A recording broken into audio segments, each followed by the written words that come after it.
Chapter 1, A Letter to God, G.L. Funes.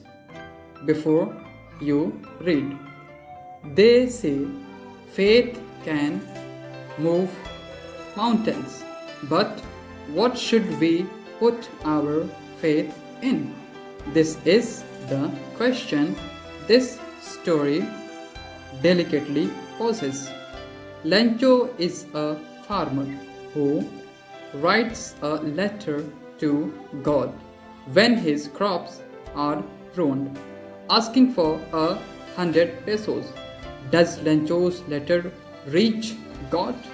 Does God send him the money? Think what your answers to these questions would be and guess how the story continues before you begin to read it. The house, the only one in the entire valley, sat on the crest of a low hill.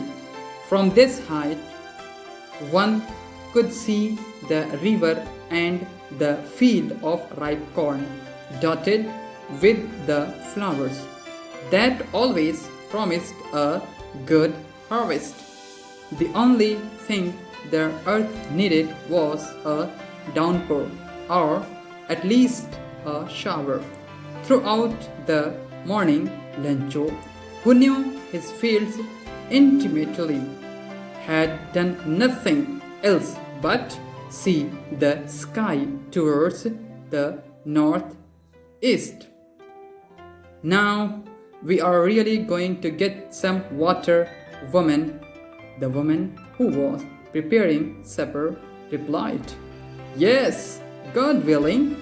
The older boys were working in the field, while the smaller ones were playing near the house, until the woman called to them all, "Come for dinner." It was during the meal that, just as Lencho had predicted, big drops of rain began to fall. In the northeast, huge mountains of clouds could be seen approaching. The air was fresh and sweet. The man went out for no other reason than to have the pleasure of feeling the rain on his body. And when he returned, he exclaimed, "These aren't raindrops falling from the sky, they are new coins. The big drops are 10-cent pieces and the little ones are fives." With a satisfied expression, he regarded the field of ripe corn with its flowers wrapped in a curtain of rain. But suddenly a strong wind began to blow, and along with the rain, very large hailstones began to fall. These truly did resemble new silver coins. The boys, exposing themselves to the rain, ran out to collect the frozen pearls. "It's really getting bad now," exclaimed the man. "I hope it passes quickly." It did not pass quickly. For an hour, the hail rained on the house, the garden, the hillside, the cornfield, on the whole valley. The field was white, as if covered with salt. Not a leaf remained on the trees. The corn was totally destroyed. The flowers were gone from the plants. Lencho's soul was filled with sadness. When the storm had passed, he stood in the middle of the field and said to his sons, a plague of locusts would have left more than this. The hail has left nothing. This year we will have no corn. That night was a sorrowful one. All our work for nothing. There's no one who can help us. We'll all go hungry this year. But in the hearts of all who lived in that solitary house in the middle of the valley, there was a single hope: help from God. Don't be so upset, even though this seems like a total loss.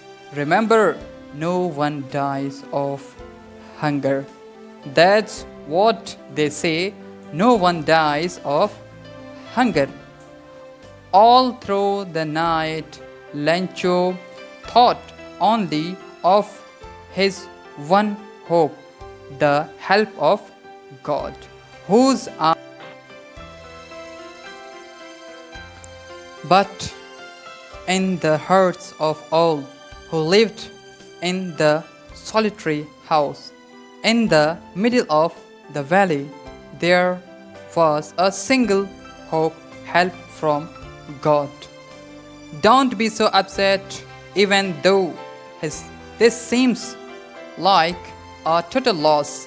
Remember, no one dies of hunger.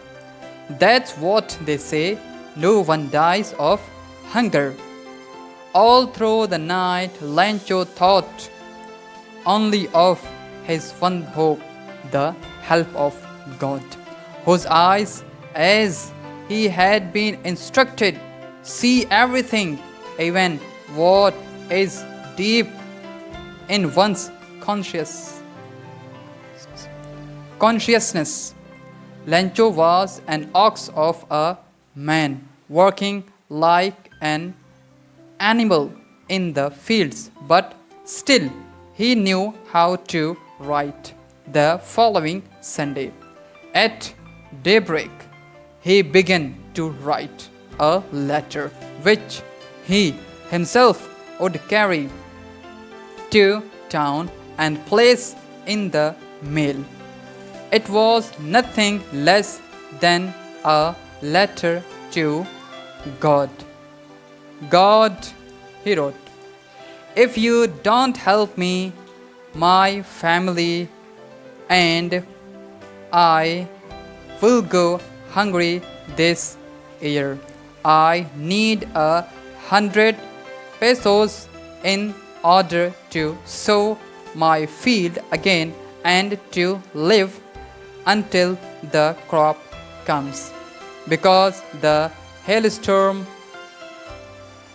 he wrote to God on the envelope, put the letter inside, and still troubled, went to town.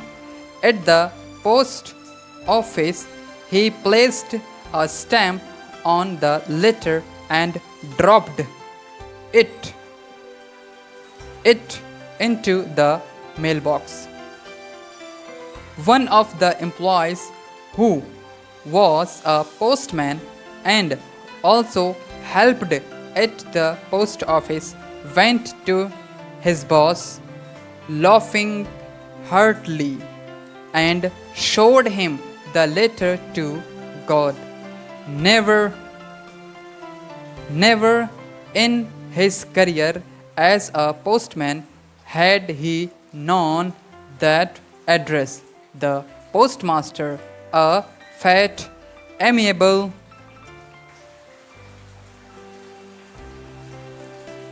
fellow, also broke out laughing, but almost immediately he turned serious and, tapping the letter on his desk, commented, "What faith!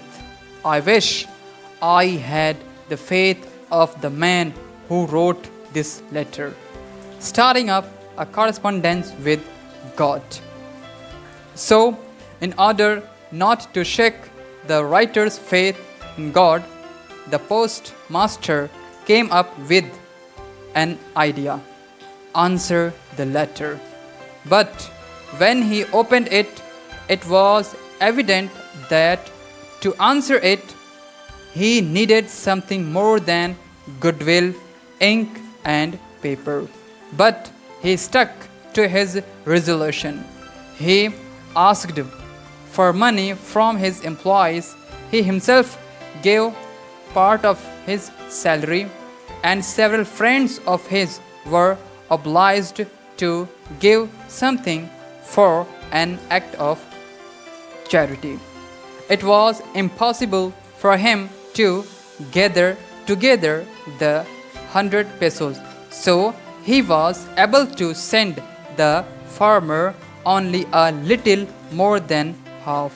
He put the money in an envelope addressed to Lancho, and with it a letter containing only a single word as a signature: God.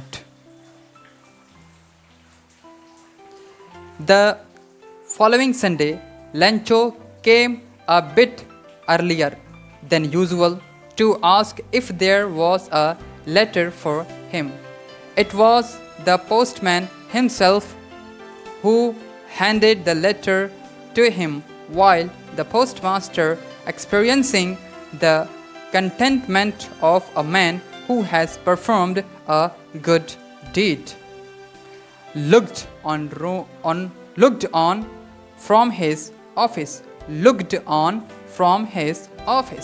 Lancho showed not the slightest surprise on seeing the money. Such was his confidence. But he became angry when he counted the money. God could not have made a mistake, nor could he have denied Lancho what he had requested.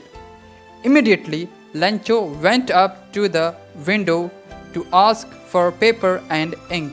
On the public writing table, he started to write. With much wrinkling of his brow, caused by the effort he had to make to express his ideas. When he finished, he went to the window to buy a stamp, which he licked and then fixed to the envelope with a blow of his fist. The moment the letter fell into the mailbox, the postmaster went to open it. It said, "God, of the money that I asked for, only 70 pesos reached me. Send me the rest, since I need it very much. But don't send it to me through the mail, because the post office employees are a bunch of crooks." Lancho.